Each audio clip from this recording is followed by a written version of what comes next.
Chapter 1.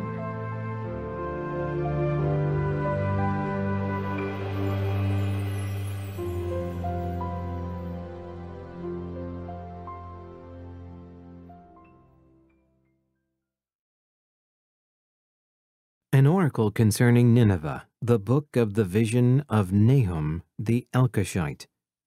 The Lord's anger against Nineveh.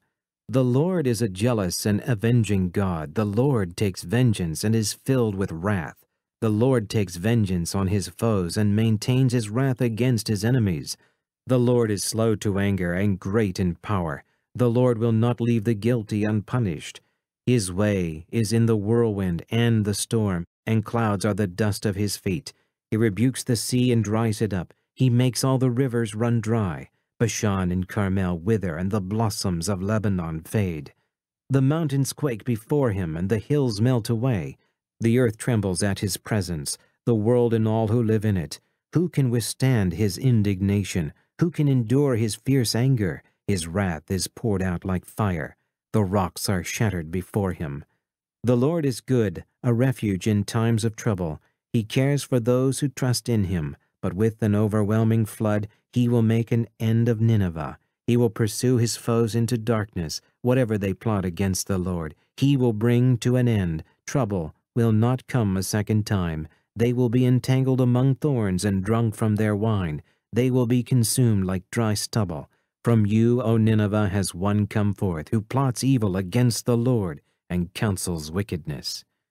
This is what the Lord says. Although they have allies and are numerous, they will be cut off and pass away. Although I have afflicted you, O Judah, I will afflict you no more. Now I will break their yoke from your neck and tear your shackles away. The Lord has given a command concerning you, Nineveh.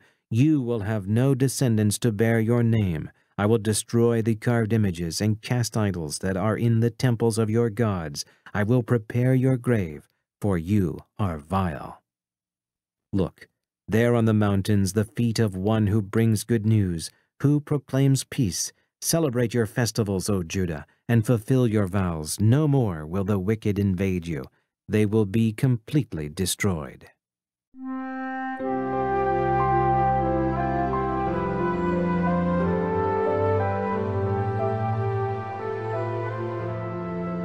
Nahum Chapter 2.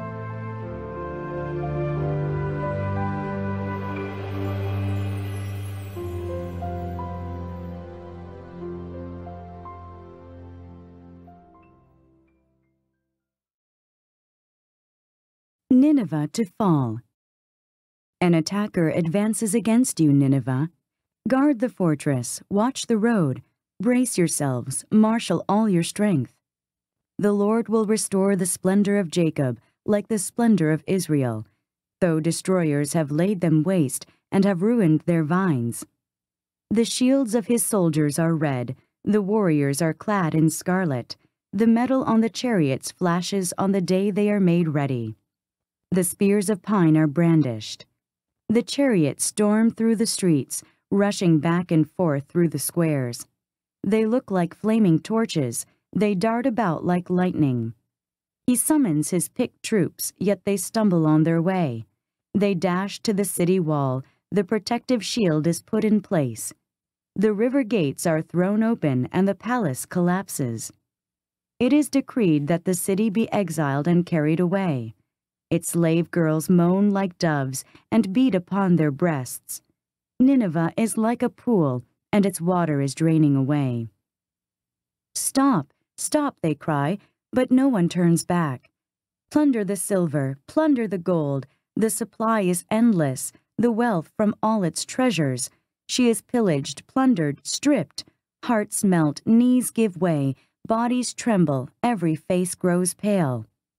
Where now is the lion's den, the place where they fed their young, where the lion and lioness went, and the cubs with nothing to fear?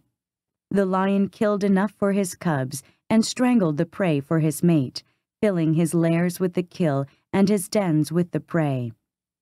I am against you, declares the Lord Almighty. I will burn up your chariots in smoke, and the sword will devour your young lions. I will leave you no prey on the earth. The voices of your messengers will no longer be heard.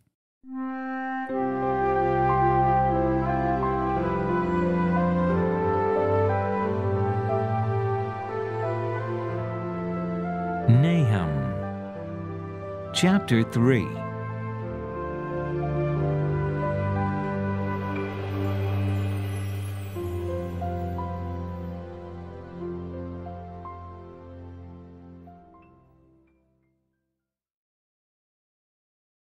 Woe to Nineveh!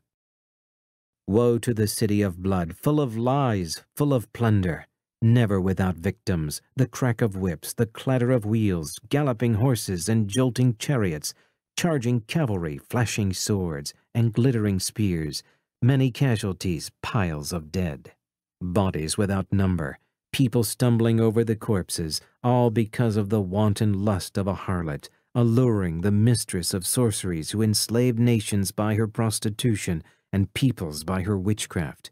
I am against you, declares the Lord Almighty. I will lift your skirts over your face. I will show the nations your nakedness and the kingdoms your shame. I will pelt you with filth. I will treat you with contempt and make you a spectacle. All who see you will flee from you and say, Nineveh is in ruins. Who will mourn for her? Where can I find anyone to comfort you?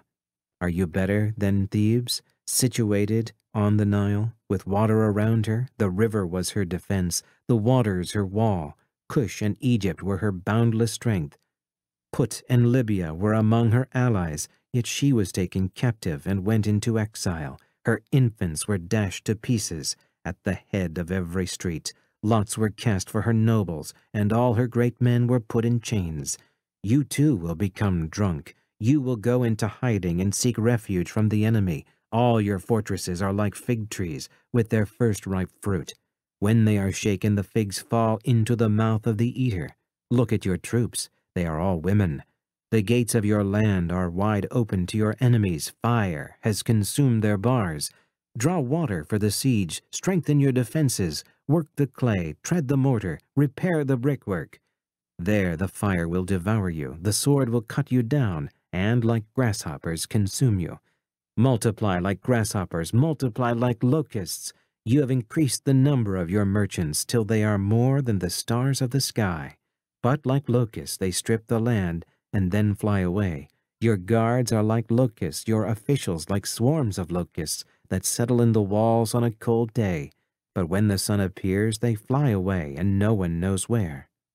O king of Assyria, your shepherds slumber, your nobles lie down to rest, your people are scattered on the mountain, with no one to gather them. Nothing can heal your wound, your injury is fatal. Everyone who hears the news about you clasps his hands at your fall. For who has not felt your endless cruelty?